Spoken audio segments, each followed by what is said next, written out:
তারুণ্যের বাংলাদেশ প্যাভিলিয়ন থেকে আপনাদের স্বাগতম। এখানে আমরা গিয়েছিলাম বাণিজ্য মেলায়। খুব সুন্দরভাবে চারদিক সাজানো আছে। এই স্টলটি আমার খুব ভালো লেগেছে।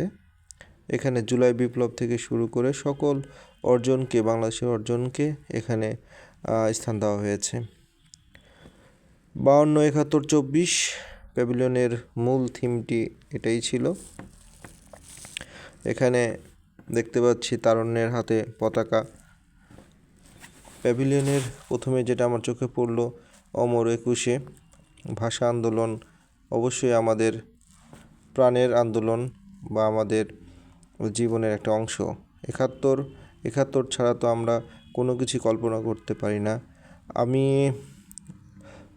52, 71 এগুলোকে একই সুতোয় গাঁথা মনে করি।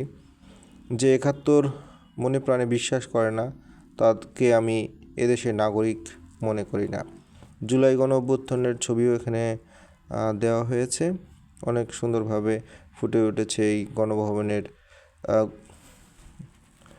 শহীদ মিনার এবং প্রধানমন্ত্রীর কার্যালয়ের যে ছবিটি সারা পৃথিবীতে গণমাধ্যমে খুব সাড়া ফেলেছে। এই প্যাভিলিয়নটি অনেক সুন্দর। এখানে সাথে আমার ছেলে ছিল, সেও খুব মজা পাচ্ছিল। ওয়াসিফ, সেও ঘুরে ঘুরে দেখতেছিল, যদিও সে টায়ার্ড হয়ে গেছে, অনেকক্ষণ ঘোরাঘুরি করেছে।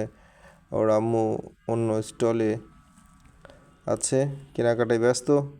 তো আমি আর আমার ছেলে এই বাংলাদেশের অস্তিত্বের সাথে পরিচয় করিয়ে দেওয়ার জন্য এসেছি। সেও বড় হবে এবং দেশকে ভালোবাসতে শিখবে। দেশেই হবে তার একমাত্র ঠিকানা। ধন্যবাদ।